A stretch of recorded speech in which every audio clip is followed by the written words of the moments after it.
Perfect. Joined now by Zhang here at the T-Mobile Match Play presented by MGM Rewards. Made it out of the stroke stage last year, got into some match play, going back to all match play this season. What do you remember most about last year, and do you feel a little more equipped and ready to take on Shadow Creek? I think Shadow is an incredibly challenging course, so I am very well aware of certain places to be and not to be.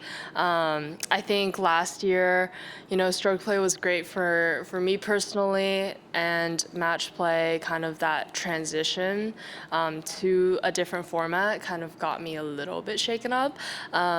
So I think with the congruence of just the entire week being match play, at least it'll get my mindset into how to actually compete and play hole by hole with and against another competitor.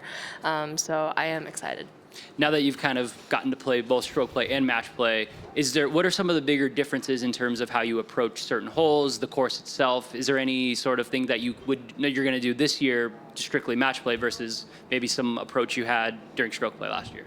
I think overall it is important to have a game plan going into match play, but at the same time, everything in your strategy is dependent on what your player does or your opponent. And I think obviously you don't want to stray too far away from your overall game plan starting the week, but I do think in certain moments of whether you're down or up, that will determine, especially on this course, what club to use and what lines to aim at. I think there is a no fear type mentality when it comes to match play, because at the end of the day, it's either a win or a lose. And I think that's both helped and hurt me, but I think more so helped. I like to play full send strategies, and I think I'm more excited for the way that the format's going to turn out.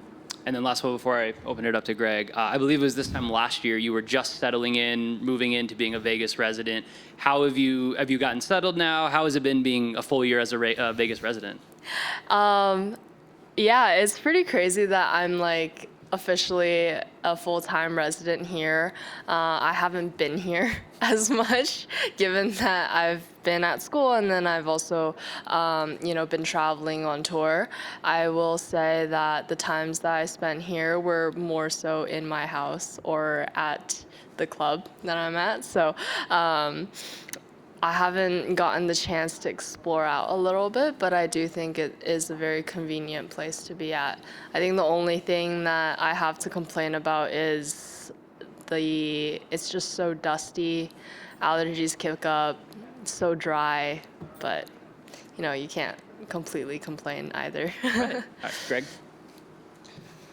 Rose, I was wondering, you talked a little bit last week about the winter quarter and how much work went into that, so you weren't playing much golf or practicing much.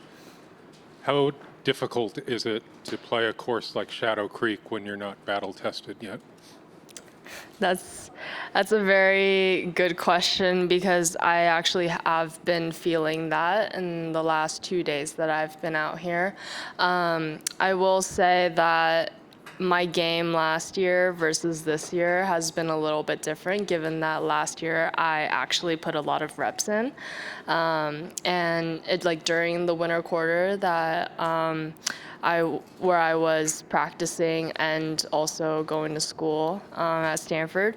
But then this year I did something a little different, where I didn't play a lot of golf at all because it was a lot of heavy load in courses and also the mentality of resting.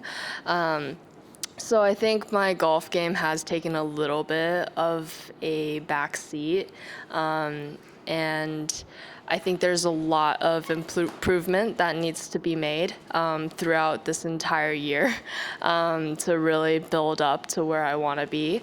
But that is the intent behind it. So especially with some course like this, I think the match play portion will help me become competitive and not think too much about how much I'm lacking in my skill set.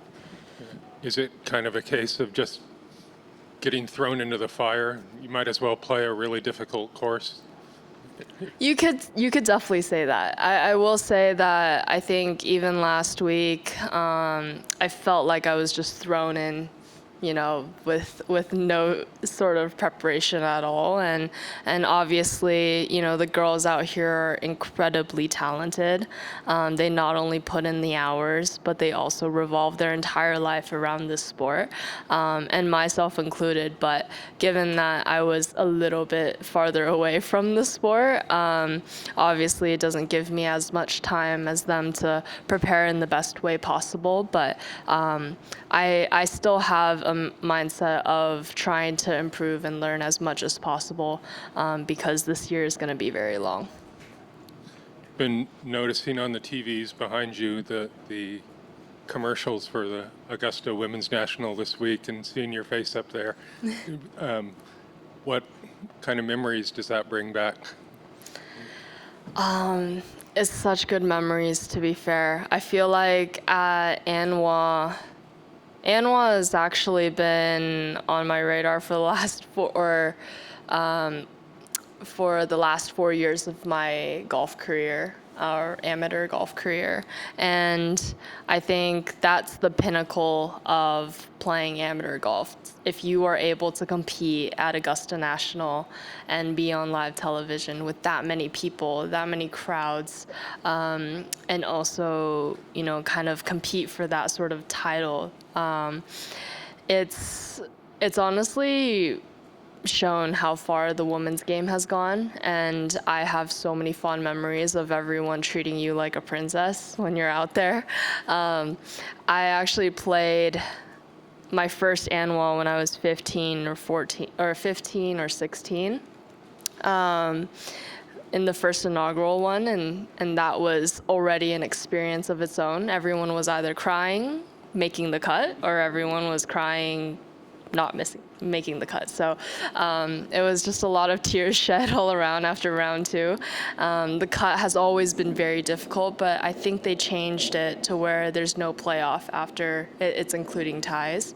I may be mistaken for this year, but that will take a little bit of relief off. But I remember always seeing a playoff just to get into the third round, which is honestly an absurd format. But I also recall memories of sleeping on 2 nights of leads, which is very different from any other event that I played in. And then I just wanted to ask about the state of American golf on the women's side. Lexi retiring, Allie retiring, Marina retiring, Brittany retiring. Do you feel like there's a responsibility for you and some of the other younger players to kind of step up and take the helm? Yeah, I mean, I'd say that for anyone who is playing out here, we always, number one, want to play the best we can, but especially if we are representing our own country. There's no bigger honor for any athlete to be able to do that. And a lot of the American veterans out here on the LPGA Tour have retired, so I can definitely see that perspective of shifting, but I also think it's the way of life where, there's gonna be people who are gonna retire, and then the younger generation of really talented golfers are gonna come up. And there's a lot of great American golfers who are going to be the up-and-coming tour players that are going to be competing week in, week out. So I am very optimistic about just being able to do what I do, and also try my best to represent in the best way possible. Thank you. And there's one last one for me. It was announced last week, you're establishing a grant, the Liberty National Achieving Competitive Excellence Grant Endowment. Just how much of an honor is it to be in a position now to give back to girls that you were very much in their shoes just a few years ago even? It's honestly so incredible because the AJGA has created a platform for me to really thrive as a junior golfer, and it allowed me to go to Stanford. It allowed me to have opportunities and play in major championships when I was only a junior. I was or my family sacrificed a lot to help me play golf, and financial burdens are obviously very difficult. So for that, I was an ACE grant recipient, and I felt so grateful for the reimbursements that I was able to receive to be able to play nationally. And for me, the biggest thing is with my platform, no matter how big or how small, I wish to give back in the best way possible. And this is something that I hold very near and dear to heart, which very grateful that I'm able to do so, and especially for Liberty National, for ACE Grant, for AGGA, and a lot of younger players that are going to be out there competing and not having to worry too much about financial burdens. Absolutely. Awesome. Thank you so much, Rose. Thank you.